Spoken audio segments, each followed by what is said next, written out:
오늘 함께 보실 하나님의 말씀, 호세아 6장에 있는 말씀 함께 보도록 하겠습니다.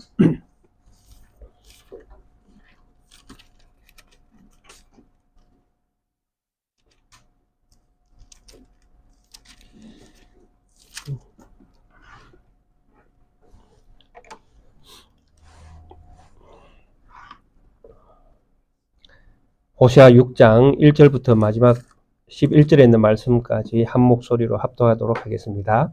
오라 우리가 여호와께로 돌아가자. 여호와께서 우리를 찢으셨으나 도로 낫게 하실 것이요 우리를 치셨으나 싸매어 주실 것임이라. 여호와께서 이틀 후에 우리를 살리시며 셋째 날에 우리를 일으키시리니 우리가 그의 앞에서 살리라. 그러므로 우리가 여호와를 알자. 힘써 여호와를 알자. 그의 나타나심은 새벽빛 같이 어김없나니 비와 같이 땅을 적시는 늦은 비와 같이 우리에게 임하시리이다 하니라. 에브라임아 내가 네게 어떻게 하랴. 유다야 내가 네게 어떻게 하랴. 너의 인해가 아침 구름이나 쉬 없어지는 이슬 같도다. 그러므로 내가 선지자들로 그들을 치고 내 입의 말로 그들을 죽였노니 내 심판은 빛처럼 나오느니라. 나는 인해를 원하고 제사를 원하지 아니하며 번제보다 하나님을 아는 것을 원하노라. 그들은 아담처럼 언약을 어기고 거기에서 나를 반역하였느니라. 길라앗은 악을 행하는 자의 고울이라 피 발자국으로 가득 찼도다. 강도 때가 사람을 기다림같이 제사장의 무리가 세겜길에서 살인하니 그들이 사악을 행하였느니라. 내가 이스라엘 집에서 가정한 일을 보았나니 거기서 에브라임은 음행하였고 이스라엘은 더럽혀졌느니라. 또한 유다여 내가 네 백성의 사로잡힘을 돌이킬 때에 네게도 주수할 일을 정하였느니라. 아멘. 지난 5장에서는 이스라엘의 어떤 그 실상을 우리가 보았습니다. 하나님께서 역사적으로 이스라엘 백성들에게 은혜를 베풀어 주셨던 미스바, 또 다볼, 또 기브아, 라마, 베델 이런 곳에서조차도 하나님의 어떤 역사하심은 사라지고 인간의 어떤 살고자 하는 욕망으로 가득 찬 그런 모습들이 그 지역에 이렇게 만연한 이런 모습들을 이 시대의 이스라엘 백성들은 삶에서 나타나고 있었습니다. 그래서 제사장들로부터 출발되어져 모든 백성에게 이르기까지 그들의 삶을 이렇게 단어로 표현하면 음행한 삶이었다 이렇게 붙여질 정도로 그들의 삶이 하나님과는 상관없는 그런 삶을 살고 있었던 시대였습니다. 그렇게 그들의 삶이 그럴 수밖에 없는 가장 큰 이유가 무엇입니까? 바로 이스라엘 백성들이 여호와를 알지 못하는 까닭이다. 이렇게 설명을 합니다. 결국 하나님이 누구신지를 알지 못하니 그들이 살고 싶은 삶의 방식은 세상에서 잘 먹고 잘 사는 삶의 방식을 선택했다라는 것입니다. 그래서 이런 삶의 모습을 하나님께서 보실 때에는 음행한 삶이었다. 또 이스라엘은 더러워진 삶이다. 이렇게 하나님은 표현을 하셨다라는 것입니다. 그래서 그들의 삶의 그 구체적인 삶을 이렇게 돌아보면 제사장들은 살육죄를 짓는 것처럼 백성들이 더 많은 죄를 짓도록 그들을 잘못된 가르침으로 그들을 가르치고 있었다라는 것입니다. 그리고 이스라엘 백성들은 별 안에서도 지도자들조차도 하나님께서 주신 각자의 지파들에게 주신 기업을 소중하게 여기는 그런 어떤 하나님의 자비와 긍휼보다는 자기 스스로 더 많은 땅을 개척해내고 이 개척이라는 것은 더 많이 차지하는 것이죠. 그러니까 자기 형제의 땅조차도 더 많이 빼앗으려고 그렇게 삶의 방식들을 선택하는 그런 모습들을 보였다라는 것입니다. 그리고 하나님의 말씀을 따라 사는 이런 어떤 모습보다는 사람의 소리를 듣는 것을 더 좋아했고, 그래서 이런 어떤 삶을 선택하다 보니 결국 하나님의 백성에게 내릴 수 있는 하나님의 최고의 선물은 무엇입니까? 바로 심판이었다라는 것입니다. 그래서 그들에게 병이 생기기도 하고 정치적으로 또 여러 가지 문제들이 생기니까 그들의 삶의 방식이 하나님이 없는 삶을 살다 보니 이런 어떤 어려움 가운데에서도 이 백성들이 선택하는 선택의 기준은 세상적이었다라는 것입니다. 그래서 더 힘센 사람, 더 힘센 나라를 찾아가서 도와달라고 요청을 하고 그것에 기대어 살려고 하는 이런 모습을 보였다라는 것입니다. 그래서 아수르로 달려가서 그 대왕이라고 불려지는 그 왕 앞에 조아려서 우리에게 도움을 요청을 하고 우리를 도와서 우리의 이 땅이 편안할 수 있도록 도와달라. 그러니까 모든 어떤 삶의 방식이 세상적 삶의 방식을 선택할 수밖에 없는 그런 어떤 모습을 이스라엘 백성들이 가지고 있었다라는 것입니다. 그래서 마지막으로 하나님께서 선택한 것이 무엇입니까? 심판과 함께 하나님이 그들에게서 얼굴을 숨기시는 것. 그러니까 하나님이 우리에게 보여지지 않는다라는 것은 우리에게 최고의 심판이 되어집니다. 우리 그리스도인들이 하나님 없이 산다는 것은 지옥이잖아요. 하나님과 같이 사는 것은 천국이지만은 하나님이 없는 세상에서 산다는 것은 지옥이라는 것과 똑같은 이야기인데 우리 하나님께서 이스라엘에게 그런 하나님으로 나타나신 것입니다. 그래서 지난 주간 5장 제일 마지막 절에서도 그들이 그 죄를 뉘우치고 내 얼굴을 구하기까지 내가 내 곳으로 돌아가리라. 하나님의 집으로 돌아가 버리시고 그리고 이스라엘 백성은 이스라엘 백성들대로 심판 가운데에 놓여지도록 하나님께서 그들을 아수르에 팔아버리시는 것이죠. 그러면 이 이스라엘 백성들은 이제 아수르로 잡혀가서 포로 생활을 하게 되어질 것이고 포로 생활을 하다 보면 거기에서 이제 하나님의 은혜와 자비하심으로 인해서 깨닫게 되는 백성들이 생기는 것입니다. 왜 우리가 이런 수모를 당해야 되는가? 왜 우리에게 이런 일이 생겼을까라고 그 땅에서 자기들이 고난받을 때에 그것을 돌아보는 사람들이 생기는 것이죠. 다니엘과 그 친구들처럼 하나님이 계신 곳을 향하여 기도하면서 우리에게 새로운 소망을 하나님이 허락해 달라고 또 우리가 왜 이런 고난 가운데 있어야 되는지 그 이유를 하나님께 찾는 것이죠.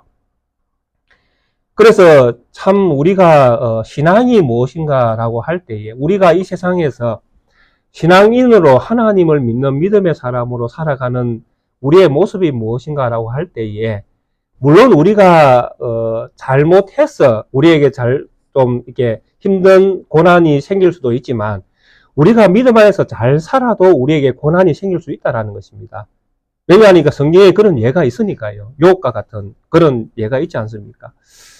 그래서 우리에게 어떤 고난의 어떤 시간들이 찾아올 때에 우리가 가장 지혜로운 그리스도인의 어떤 생각이 무엇이냐 하니까 하나님을 생각하는 것이죠. 그게 나를 생각하는 것이 아니라 하나님 중심에서 생각을 하는 것입니다. 하나님께서 나에게 왜 이런 일들을 허락하시는가?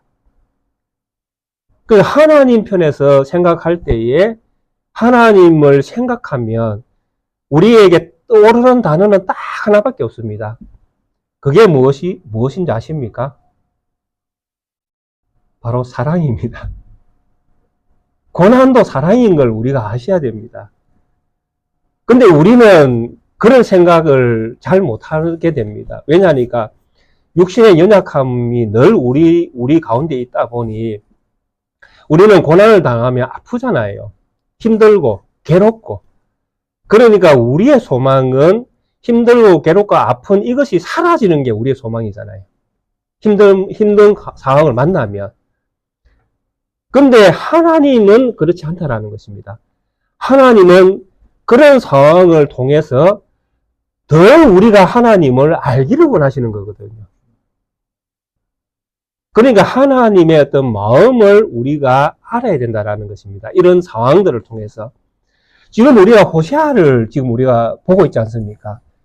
이 호세아에게 왜 하나님이 이런 결혼을, 왜 이런 고난을 허락하시겠습니까? 하나님의 선지자잖아요. 선지자.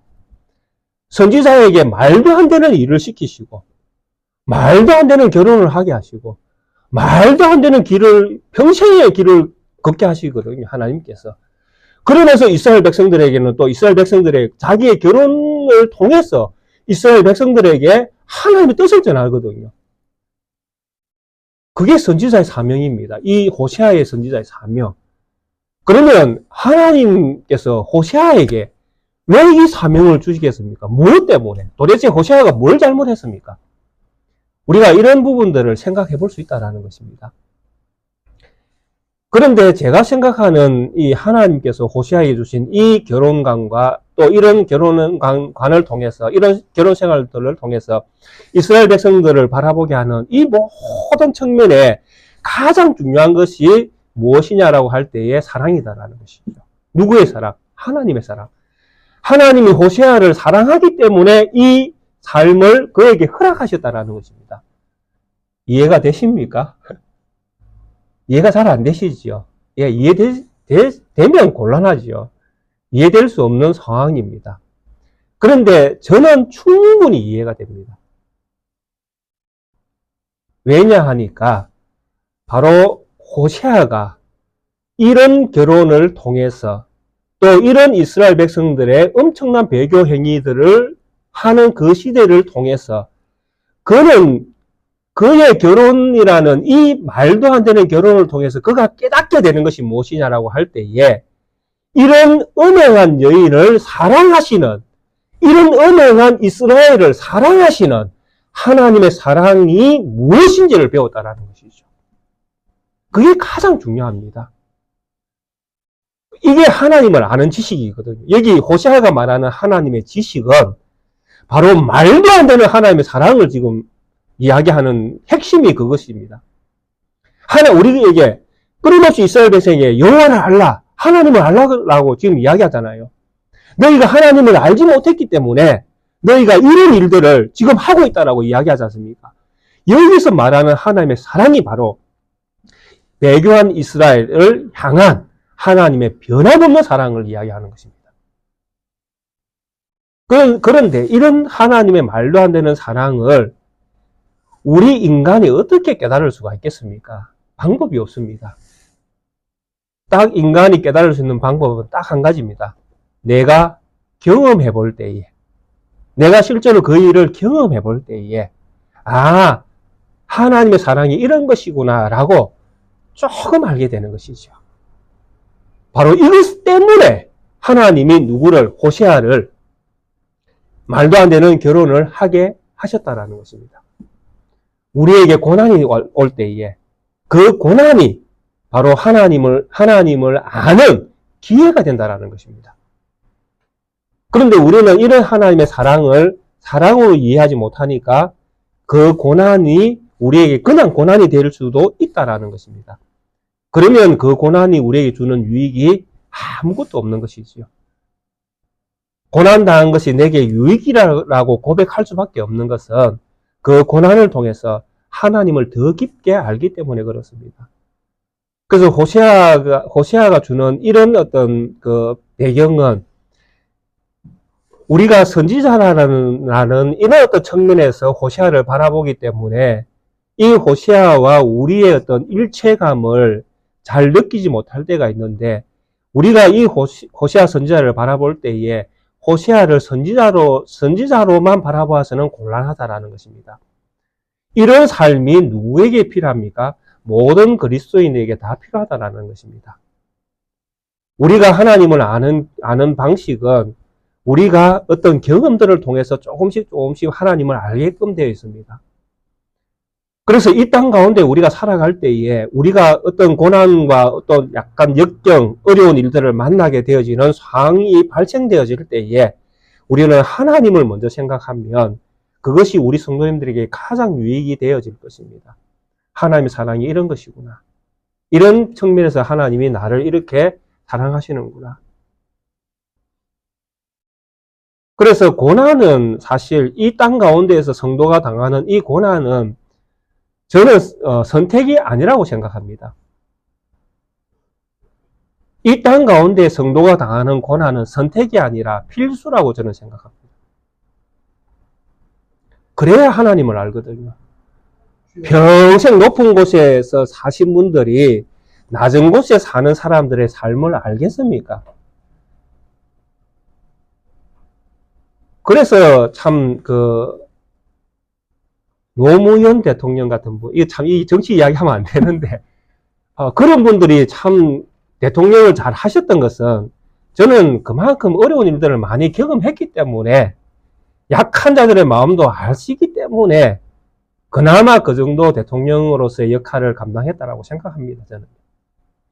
그러니까 이런 경험들이 없으면 높은 데만 계셨던 분들은 낮은 자의 마음을 모른다니까요. 알 수가 없죠. 경험이 없는데요. 그러니까 우리가 우리의 자녀가 먼저 세상을 떠나서 장례를 치러본 경험이 없는 사람들은 그런 경험을 한 사람을 사실 위로하기가 참 어렵다라는 것입니다. 제가 그런 경험들이 없으니까요. 그래서 어떻게 보면 이 목회자라는 이 사람들은 그런 측면에서 훨씬 더 많은 고난과 역경을 저는 거쳐야 된다고 생각합니다. 제가 바른 하나님의 말씀을 전하고 바른 하나님의 뜻을 깨달아 성도들에게 전달하기 위해서는 저는 호세아처럼 저는 더 많이 목회자가 낮아지는 어떤 체험들을 더 많이 해야 된다고 생각합니다. 그런데 우리의 시대는 그렇지 않죠. 너무나 화려한 것들을 많이 좋아하지 않습니까? 그러다 보니 그 화려한 곳에 계신 분들이 과연 약한 성도들의 그 마음들을 일일이 다 알겠습니까? 그래서 저는 이 호세아가 주는 교훈이 사실 엄청나다라고 저는 생각하고 있습니다. 그래서 결국 하나님이 이스라엘 백성들을 심판하셔서 그들을 포로로 이제 잡혀가게 하시고 그리고 그들이 깨달을 때까지 하나님의 자비가 그들에게 내려질 때까지 궁극적으로 하나님은 그 얼굴을 숨기겠다고 말씀하십니다. 그게 모든 계획은 하나님에게 있는 것입니다. 이 백성들이 하나님을 찾게 되는 것도 결국 하나님이 그들에게 자비를 주셔야 될 때거든요. 모든 시계의 어떤 그 시간에 하나님의 계획의 어떤 그 결정들이 일어나는 그 시간은 하나님에게 속해 있는 것입니다. 그래서 하나님은 이 이스라엘 백성들이 어느 정도의 고난과 또 어느 정도의 어떤 그 어려운 환경들을 만나서 그 속에서 하나님에 대한 마음들을 회복할 수 있는 시간들을 충분히 하나님 주실 것입니다. 그리고 그 때에, 그 때가 무르익을 때에 하나님은 그들을 찾으실 것입니다. 이 모든 계획은 하나님에게 있는 것이죠. 그러니까 이런 것들을 바라보는 이 호세아의 애잔한 어떤 그런 외침을 우리는 6장에서 들을 수 있습니다. 오라 우리가 여호와께로 돌아가자. 성경이 이렇게 그냥 밋밋하게 이야기한 것처럼 보입니다. 오라 우리가 여호와께로 돌아가자. 이렇게 외치는 이 호세아의 이 외침에는 정말 절규하는 외침입니다. 왜냐하면 이스라엘 백성이 이미 무너질 것을 보고 있고 그들이 아수르로 잡혀가서 엄청난 시련을 겪을 것을 바라보고 있거든요. 그러니까 이런 어떤 아픔을 경험하는 세대들을 향하여 여호와께로 돌아가자고 외쳐야 되는 상황이잖아요. 과연 그 사람들이 이런 어려운 가운데에 여호와를 찾을 것인가? 이것도 문제잖아요. 화려할 때에는 우리 하나님께 찬양합시다 그러면 막 기분이 좋으니까 그래 믿음이 없어도 그래 하자 이렇게 되는데 진짜 낙심될 일을 만나고 큰 웅덩이를 만나서 빠질 때 정말 야 하나님이 살아계셔 우리 하나님이 너와 함께 하셔 오늘도 우리 함께 기도하자 라고 할 때에 과연 그 낙심 받은 그 백성이 그래 우리 한번 힘내보자 이래 할 수 있겠는가 하는 것이죠. 그러니까 지금 호세아가 외치는 이 외침은 상당히 애잔한 외침입니다. 말도 안 되는 외침이죠. 오라 우리가 여호와께로 돌아가자. 그런데 호세아는 이 외침밖에 외칠 그 또 다른 언어는 호세아는 생각할 수가 없습니다.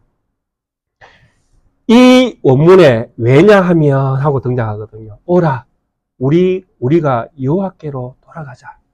왜냐하면 여호와께서 우리를 찢으셨으나 도로 낫게 할 것이요 우리를 치셨으나 사며 주실 것이기 때문에 돌아와야 될 이유가 있죠. 여호와께 돌아가야 될 이유가 있습니다. 그 이유는 무엇입니까? 여호와에게만 답이 있기 때문에 그렇습니다. 아픔을 겪고 있는 이스라엘 백성들이 이 모든 아픔에서 벗어날 수 있는 유일한 답은 여호와께 있기 때문에 그렇습니다. 여호와를 알게 될 때. 그냥 돌아가는 것이 아닙니다. 여호와가 누구인지를 알아야 되는 것이죠. 이 고난을 통해서 하나님이 누구이신지를 알아야 되는 것입니다. 하나님의 계획이 무엇인지를 알아야 되는 것입니다. 하나님의 뜻이 무엇인지를 알아야 되는 것이죠. 그 뜻을 아는 자들이 돌아오는 것입니다. 다니엘과 그 친구들이 하나님의 뜻을 알 때에 그 고난 가운데 함께 계시는 하나님을 볼 수 있게 된다는 것입니다.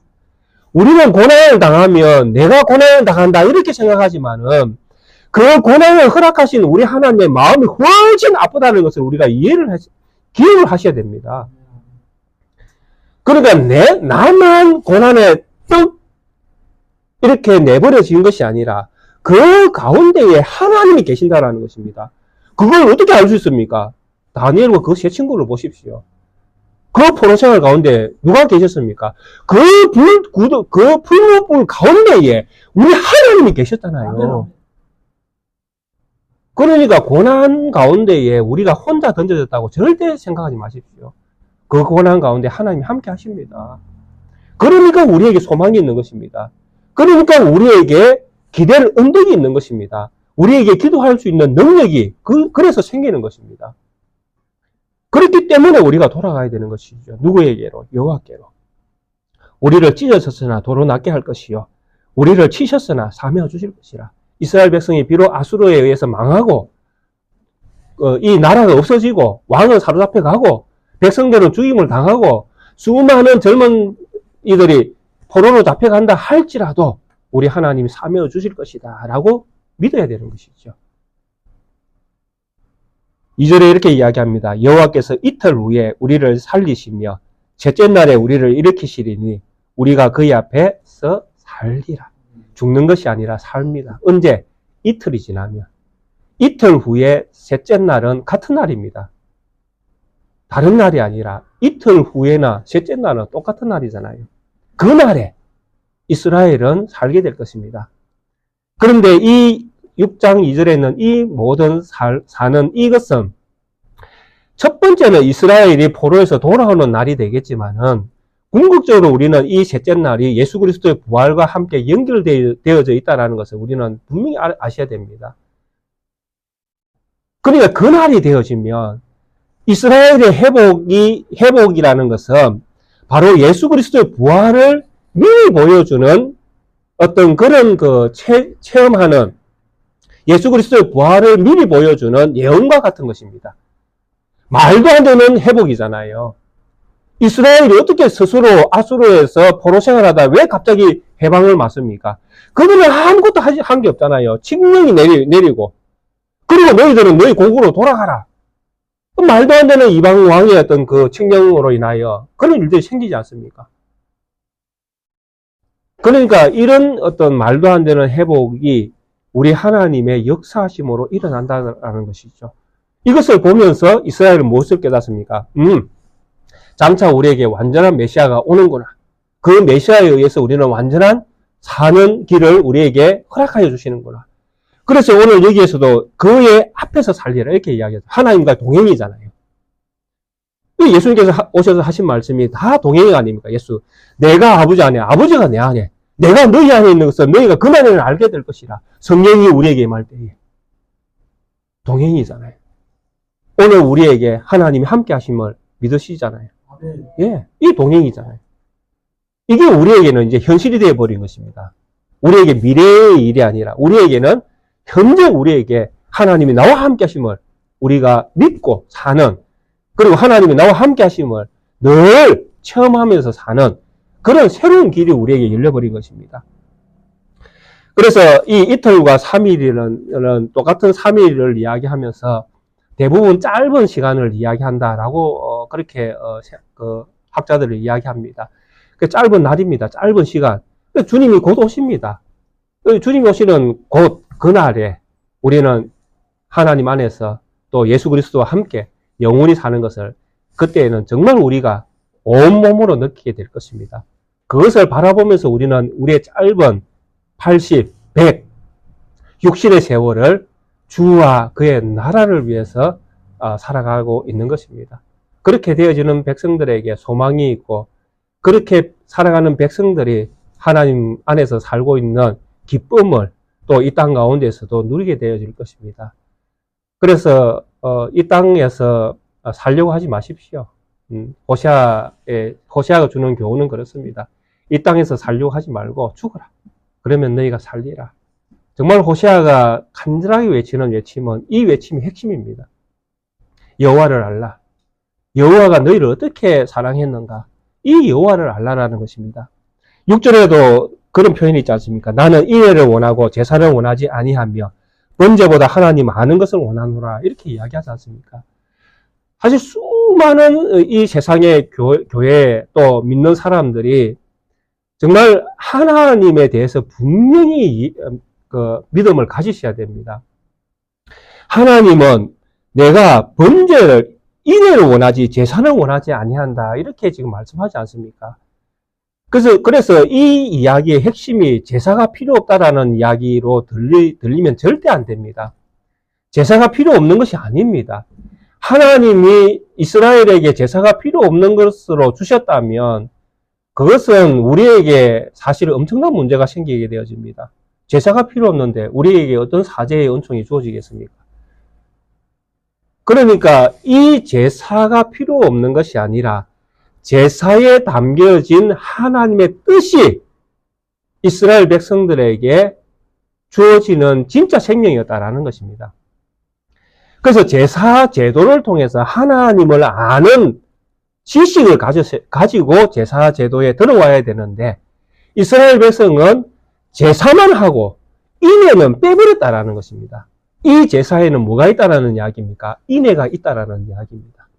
제사에는 하나님의 인애가 들어있다. 이렇게 지금 우리가 보아야 되는 것이죠.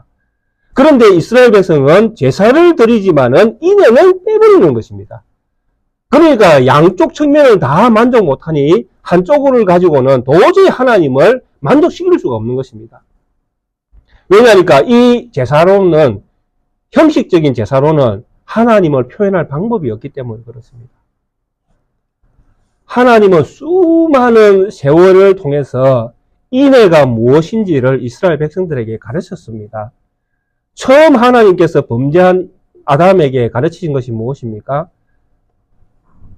뱀의 후손과 여자의 후손이 원수가 되게 할 것이다 라는 것이 하나님의 사랑의 처음 출발이었습니다. 왜냐하면 뱀의 후손과 여자의 후손이 원수가 안 되면 이 여자의 후손이 하나님께로 돌아올 방법이 없습니다. 그렇지 않아요? 뱀의 후손과 짝이 된 우리가 뱀의 후손으로부터 벗어날 수 있는 유일한 통로는 뱀과 원수지간이 되는 것이잖아요. 이게 하나님이 처음에 징계처럼 말씀하시지만은 그것이 복이었다라는 것이죠. 그러면서 아담에게는 무엇을 입혔습니까? 가죽옷을 지어 입혔지 않습니까? 거기에 벌써 하나님의 사랑이 지금 들어가고 있는 것입니다. 하나님이 아브라함에게 말도 안 되는 아들을 허락하시고 이 아들을 바치라고 할 때에 이 아들을 이삭을 죽이는 직전에 하나님께서 이삭 대신에 어린 양을 아브라함에게 허락해 주셨잖아요. 제물로.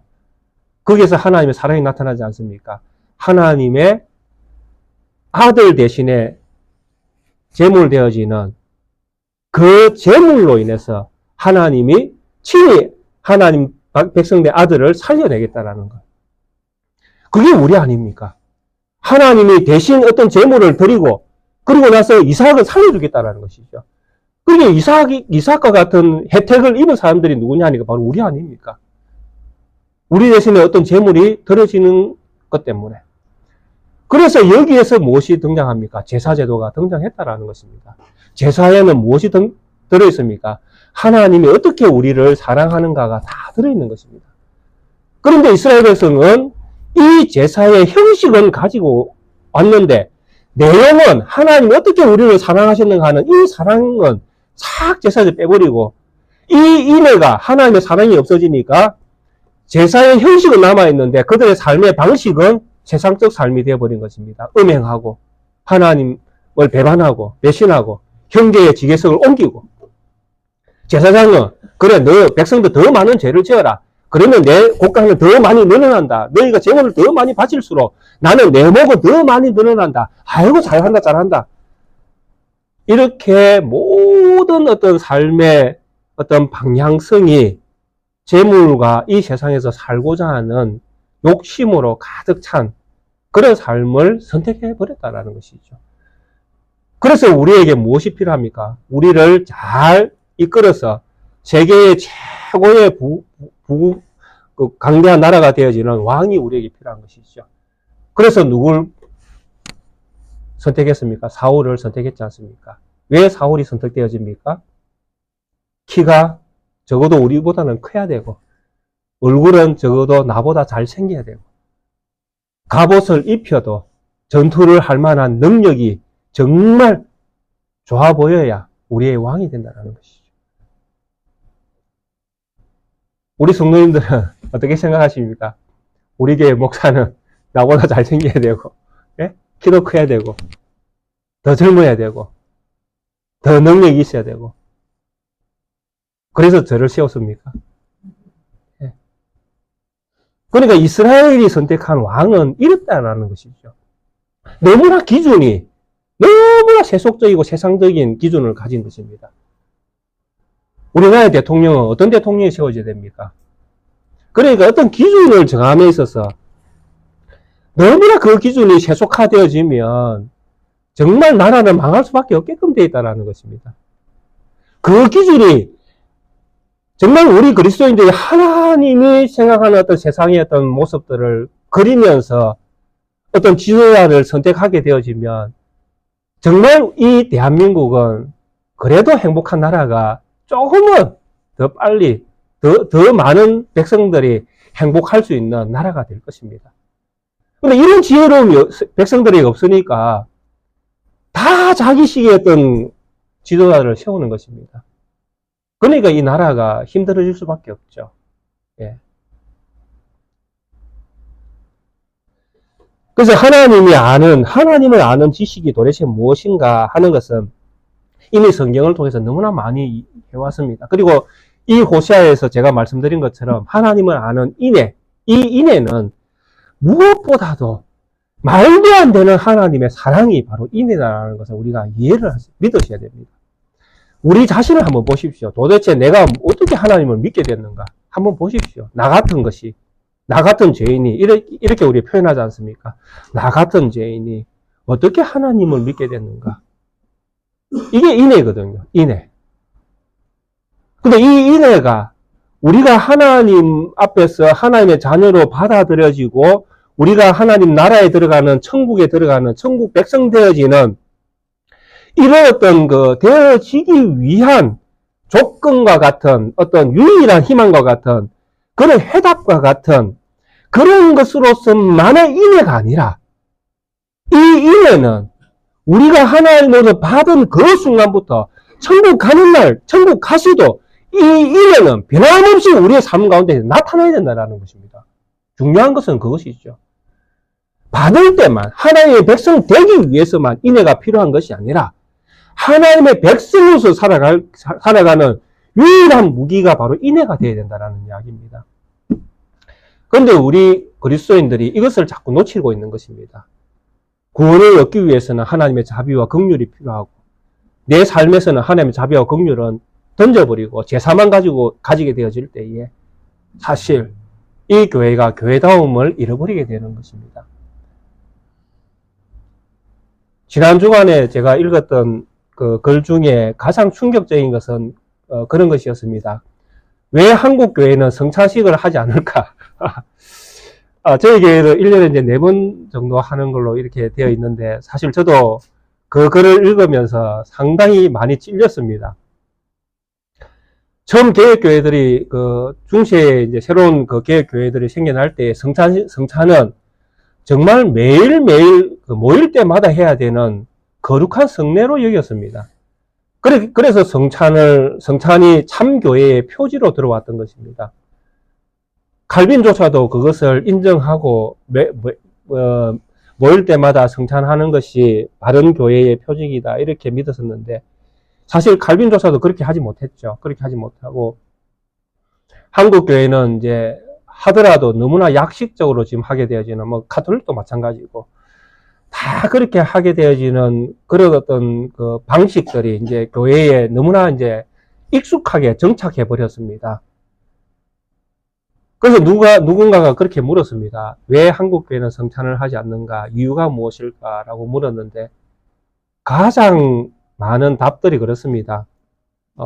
자꾸 하면 식상해지고 예배의 시간이 길어지고, 그 예배는 1시간 딱 맞춰야 된다는 것이죠. 1시간 내에 딱 맞춰야 되는데 성찬을 하게 되면 예배의 시간이 길어지고 또 준비하려니 번거롭고 자주 하니까 식상하게 되어지고 형식적이 되어지고, 그리고 가장 또 많은 그 해답 중에 이제 시간을 얘기했으니까 이 시간을 이야기하는 가장 큰 이유가 무엇인지 아십니까? 교회에 부흥이 막힌다. 예배 시간이 길어지면 성도들이 교회 안 나온다라는 이야기입니다. 이런 여러 가지 이유들을 딱 대는데 너무나 충격적인 것입니다. 그렇다면 우리 예수님께서 주신 거룩한 성례, 우리가 말하는 거룩한 성례, 성찬이 교회의 적이란 말이냐? 맞잖아요. 그게 부흥을 가로막으니까. 성찬이 교회의 적이란 말이냐? 성찬이 필요 없는 것이란 말이냐? 이렇게 질문을 던지는데 참, 너무나 생각할 것이 많아지는 것입니다. 진짜 한국 교회가 미쳐 있구나. 정말 우리가 생각하지도 못했던 것들을 통해서 정말 우리가 얼마나 잘못된 길을 가고 있는지를 꼬집고 있구나.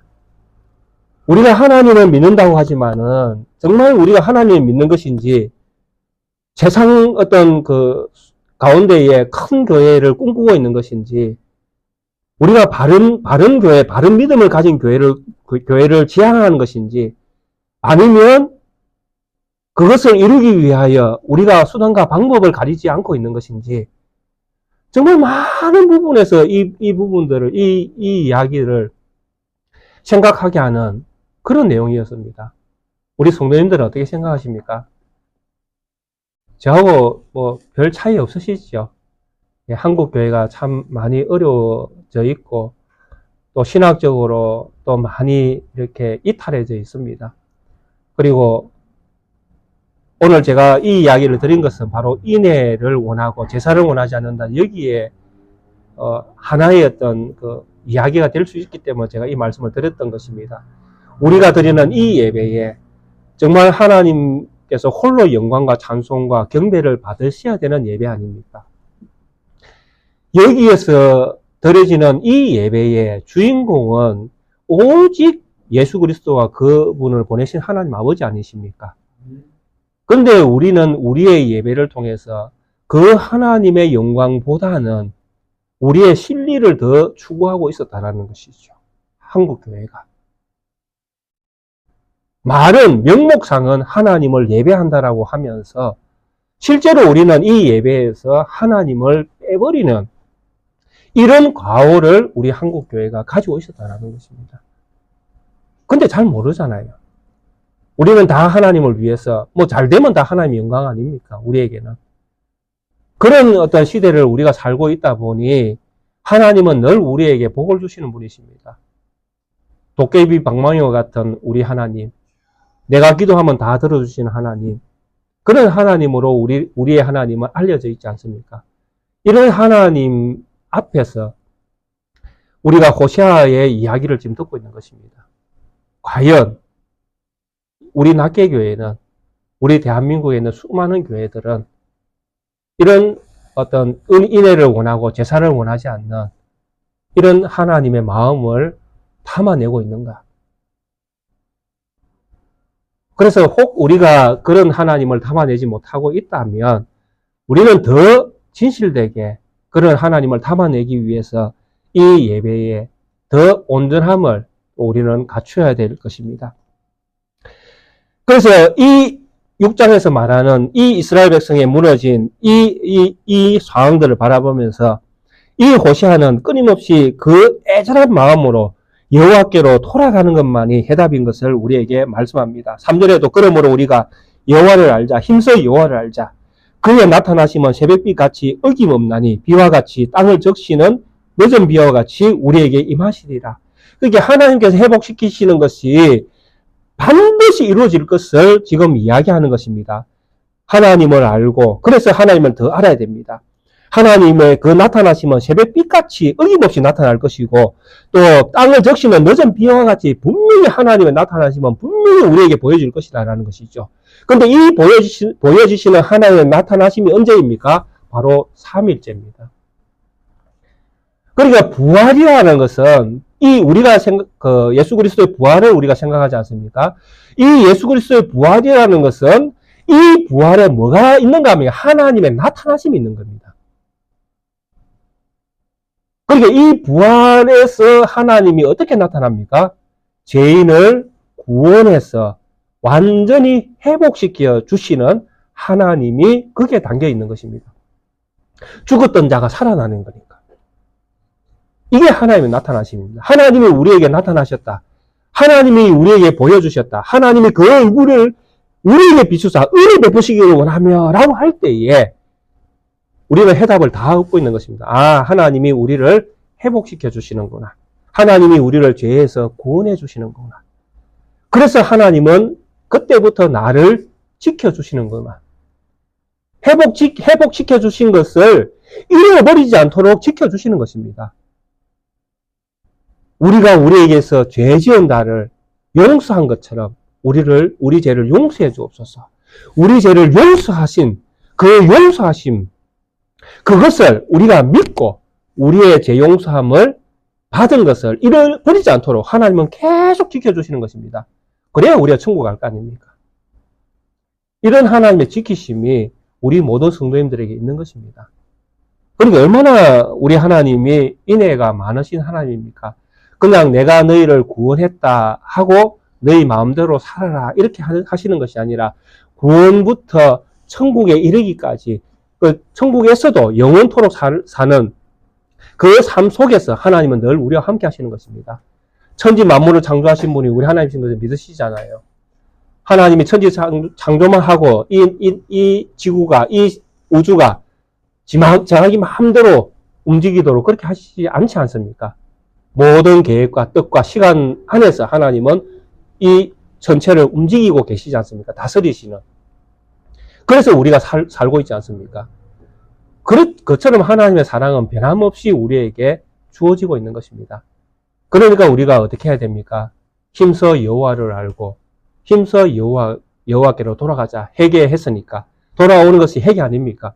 회개했으니까 이제 힘써 여호와를 알고 인애하신 여호와를 알고 안다라는 것은 우리의 삶을 통해서 하나님의 자비와 긍휼을 나타내는 믿음을 가지고 이 세상을 살아가는 것입니다.